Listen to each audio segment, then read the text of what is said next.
Kaleshwaram project నిర్మాణంలో చోటు చేసుకున్న అవినీతి, నిర్మాణంలోని లోపాలు, ప్రాజెక్టు గేట్లు పగుళ్ళు, ప్రాజెక్టు పిల్లర్లకు బీటలు, బుంగలు పడడం, ఈ క్రిందని నీరు పోవడం, ఇలాంటివన్నీ కూడా వార్తాపత్రికల్లో, సోషల్ మీడియాలో వైరల్గా మారాయి.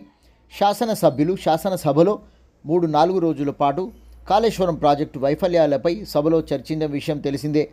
బీఆర్ఎస్ పార్టీ శాసనసభ ప్రతిపక్ష పార్టీలు విచారణ చేసుకోమని తెలపడం, ఆ తర్వాత ప్రభుత్వం విచారణ కమిషన్ ఏర్పాటు చేసి రిటైర్డ్ జడ్జ్ ఎల్ నరసింహారెడ్డి నేతృత్వంలో కాళేశ్వరం ప్రాజెక్టులో జరిగినటువంటి అక్రమాలు, ప్రాజెక్టులో లోపాలు, వాటి మీద విచారణ కమిషన్ అధికారులకు, అనధికారులకు, రాజకీయ నాయకులకు, అప్పటి ముఖ్యమంత్రి కేసీఆర్కు కమిషన్ నోటీసులు పంపిన విషయం తెలిసిందే.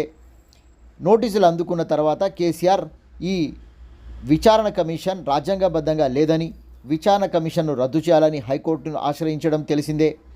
హైకోర్టు ఆయన పిటిషన్ను కొట్టివేయడంతో పాటు విచారణ జరిగితే ఏం నష్టమో తెలపాలని కేసీఆర్ను ప్రశ్నించిన హైకోర్టు. దీంతో కేసీఆర్ సుప్రీంకోర్టును ఆశ్రయించడం జరిగింది.